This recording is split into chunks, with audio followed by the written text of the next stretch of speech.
Time now for a midweek check-in of some major political news this week so far with Rylan Barton, managing editor of Kentucky Public Radio. It's good to see you in person. Good to be with you.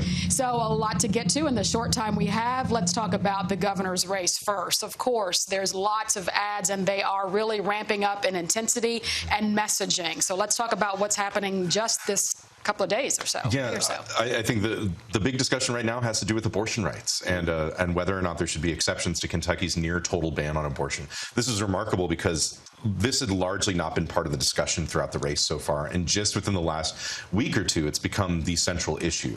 Part of this came to light when Governor Andy Beshear, his campaign issued an ad calling out Daniel Cameron for not supporting any exceptions to the ban for like in instances of rape or incest, and that comes because that Cameron has repeatedly said that he supports the ban as is. He is, when asked if he had supported any exception, he would just say he supported the policy as is.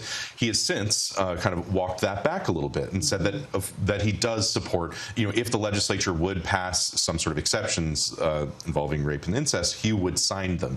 But he wouldn't push for them necessarily. He has. I mean, I guess he hasn't come out and said that yet, we'll see as like this discussion continues to evolve in these final weeks of the campaign. But I think it's really remarkable to see a Democratic governor in a pretty conservative state, a state that has repeatedly elected a lot of anti-abortion lawmakers at every level of government to actually be advocating for some semblance of abortion rights here. Actually, his campaign be pushing for these exceptions on rape and incest. They're really kind of some of the smallest. Well, it depends. Some modicum of exceptions to this near total ban. So it's really changed how people have talked about abortion for the first time in the post-Dobbs era, the first time since the Supreme Court ruling last year, and we're finally kind of starting to see Republicans shifting their messaging a little bit on it. And the pre-Dobbs era, it was really a full anti-abortion message, but now there seems to be some nuance emerging here, some change to the policy. Well, and today there was a Beshear ad dropped that features a young girl who talks about that at age 12 she was raped by her stepfather, and here is part of that ad. To tell a 12-year-old girl she must have the baby of her stepfather who raped her is unthinkable. I'm speaking out because women and girls need to have options. Daniel Cameron would give us none. So this is pretty compelling to have this first-person testimonial. This young lady from Owensboro, Kentucky. This could move the needle in the conversation. Yeah, it's a pretty jaw-dropping ad, and her calling out Daniel Cameron by name for not supporting these exceptions. It's pretty quickly, I think, forced Cameron and his campaign to come up with some answers here on what he actually would support. So he came out with an ad saying, or at least a video online, trying to clarify some of his positions on it, saying that, again, that he would support some exceptions if passed by the legislature, and then going and attacking Governor Beshear and really painting him with a very extreme brush, saying that he supports abortion up to the 9th month of pregnancy, which I don't think I've ever heard the governor say.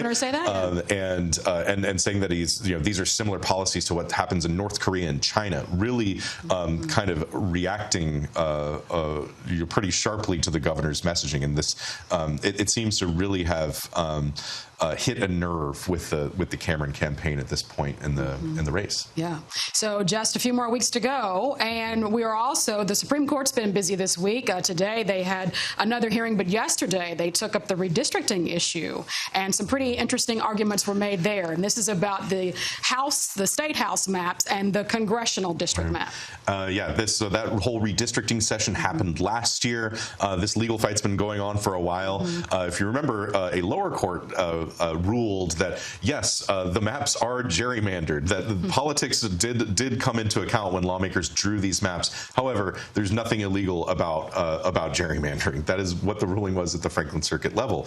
So now the Supreme Court is taking up that decision on appeal, and it was really interesting to see how the judges were coming out and grilling the lawyers on this issue.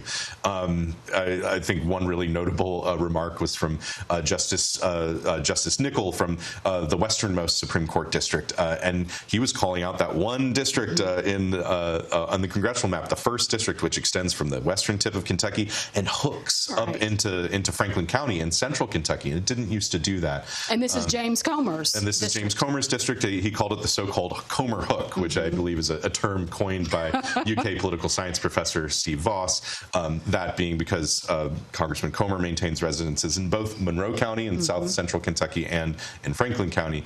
It was interesting to see that he was kind of seemed like a little perturbed about that. He said that if anybody who wants to represent this district should want to live in the traditional boundaries of that district and didn't want it to be drawn itself out of the kind of the conventional idea of what the Western Kentucky district is. And there were other justices who were expressing some skepticism about the maps too. But you never know based on those discussions exactly how the court's going to rule. But it's going to be soon, right? They said they would make a ruling soon. We don't know how soon soon is, but we know that the filing deadline is earlier for the 24 races. So it's like, I think, the 7th or the 6th of January. So hopefully a decision would come before then. Yeah, this has happened a couple times in a row during these even-numbered years, having to move that filing deadline around. Secretary of State Adams hinted that lawmakers might have to push that back if a ruling came around then. Because it was, or the court might force lawmakers to do that. This would also, if the maps are struck down, force the legislature to take the maps back up, redraw them. So you just couldn't revert back to the previous decennial census if maps. I remember correctly, they did do that a bit, Before. 10 years ago. But that's the thing. Every 10 years, some little fight like this happens. Yeah. Well, thank you, Rylan. It's always good to see you. Thanks, Renee.